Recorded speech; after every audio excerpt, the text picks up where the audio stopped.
Welcome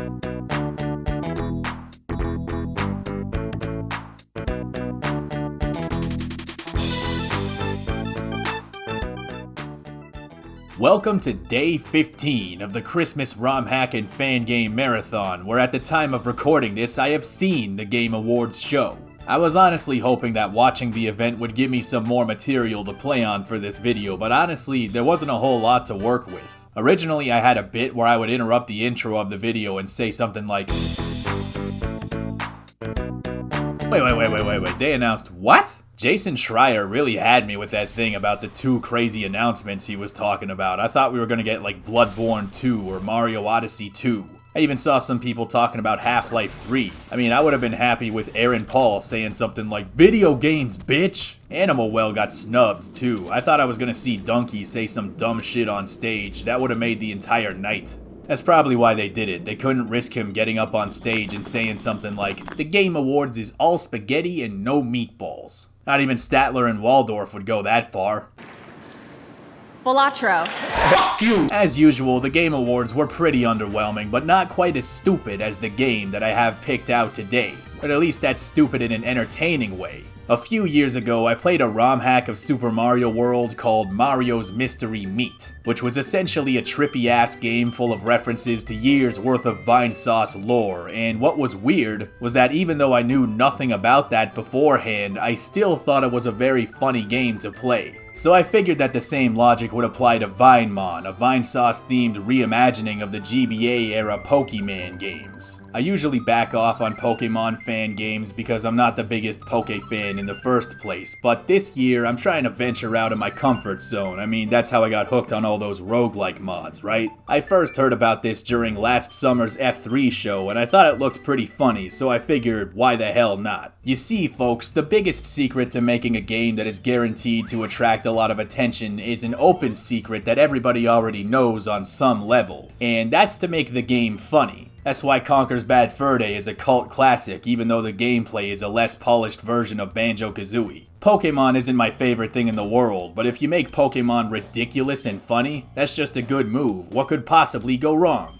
If you played any of the mainline Pokemon games before, then you'll be completely up to speed with the gameplay. You get a starter and you do your best to catch all the Pokemon so you can be the best like no one ever was, but you're definitely just gonna keep grinding out your starter until it can one-shot the final boss with the might of Zeus. For players who want to skip the grind, there are options in the option menu to turn up the XP output so you can level faster, but I left those options alone because I wanted to see how the game felt the way it was intended. I did, however, turn off the battle animations to make the individual fights go a little bit faster. The game actually has an interesting solution to the grinding question. Once you get the pickaxe, you can mine these walls infinitely, finding valuable items like the gyroids from Animal Crossing, E.T. for the Atari 2600, or the Freaky Fuck Ben statue from Majora's Mask, sell them at the store, and then spend the money bulk buying these XP steroids, and you just stuff them down every Vinemon's throat until they become just the most nasty physical beasts you could ever hope for. It's legitimately way faster than grinding enemies. I don't know if they wanted you to play the game this way, but it was really funny though.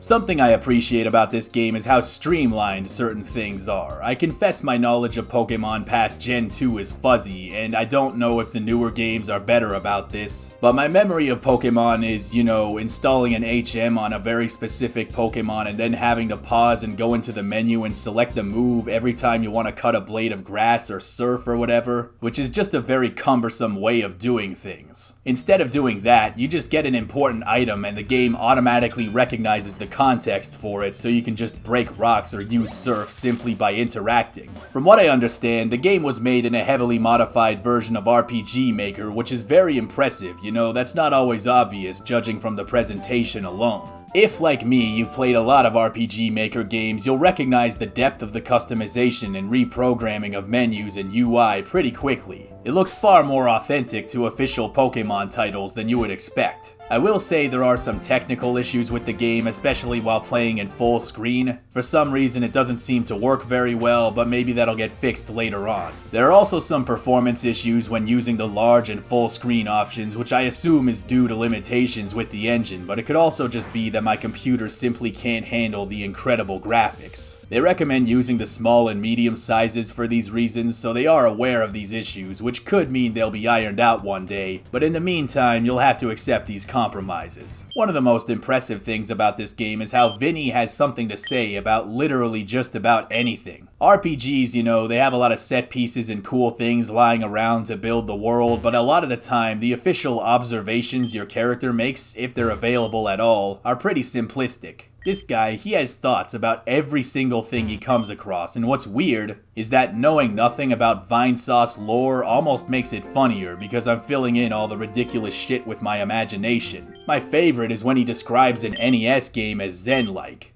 There's definitely no zen when I play that shit. Sometimes the funniest parts are when the game just gives up trying to explain itself, like this weird toilet with a face. You open it, the game freezes for a second, and then it just closes.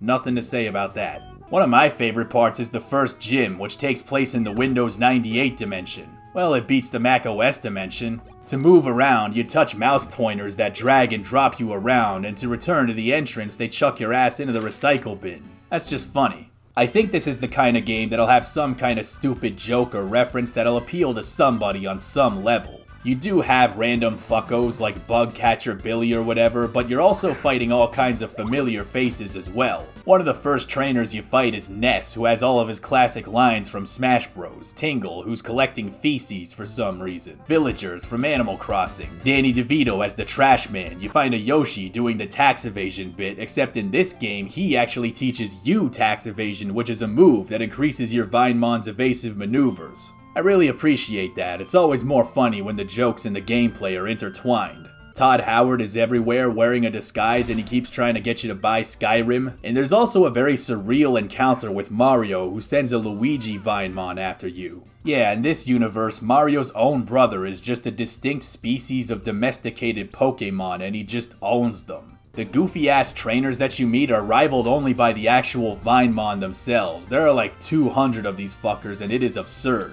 You have Meatlet, the Diglett that looks like Vinny's meat, which is funny to me on a whole different level because I always thought that Diglett kinda looked like a hot dog. You have Kappa, everyone spam Kappa in the chat. Some enemies look like they belong in Earthbound, and some enemies are just literally just straight up from Earthbound. The funniest thing is that some of them look like they could be official. I mean, at this point, they're making garbage can Pokemon. Are you really telling me Luigi type is too outlandish? I love how you meet multiple different looking versions of them too. Luigi alone has like 5 variations. And look at this bad bitch wasp type Pokemon. Oh yeah. I named this fucking thing Worm, like saying worm with an accent. I didn't know it was gonna evolve into that. They also reference the Pokemon anime. You find an abandoned bike and it says, you think about stealing the bike, but then remember you'd rather not be stalked for 12 seasons, which, yeah, I always forget that. Misty only hangs around Ash because he owes her a bike. You know, I actually had the first Pokemon movie on DVD at one point, and they had this commentary track by one of the head localizers, and he was talking about the scene near the end, where it looks like Ash is about to die, and Misty moves her mouth twice with a saddened expression on her face.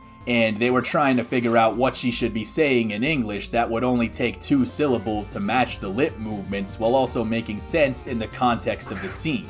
And they actually considered making her say, "My bike." I wish that was actually what they chose. That would have been so funny. One impressive thing about the game is the ridiculous amount of unnecessary customization options. There are almost 60 different menu styles and text box styles each, which is definitely excessive but also very cool to have. But what really took me by surprise was the tone of the game. Although humor is the primary driving force behind Vinemon, there is a very impressive level of world building and storytelling on display. And even though the plot is goofy as hell, it's weirdly engaging, and I actually wanted to see what was gonna happen next. Considering how little I knew about the source material in the first place, that's honestly pretty impressive, I cannot lie. If you're a Pokemon fan and or a Vinesauce fan and or somebody who just wants a goofy, low-stakes, offbeat adventure, this is a must-play for you. This is one of those mythical, top-quality shitpost type games, you know what I mean? There's an undeniable charm to fan games like this that commit so hard to the bit that they actually end up making a genuinely good game, almost as if by accident. And I am so thankful for every single one that we get. And that's a wrap for today, but brace yourself because tomorrow's game is going in a whole different direction. A very, very bloody direction. Stay tuned, and Merry Christmas, everyone!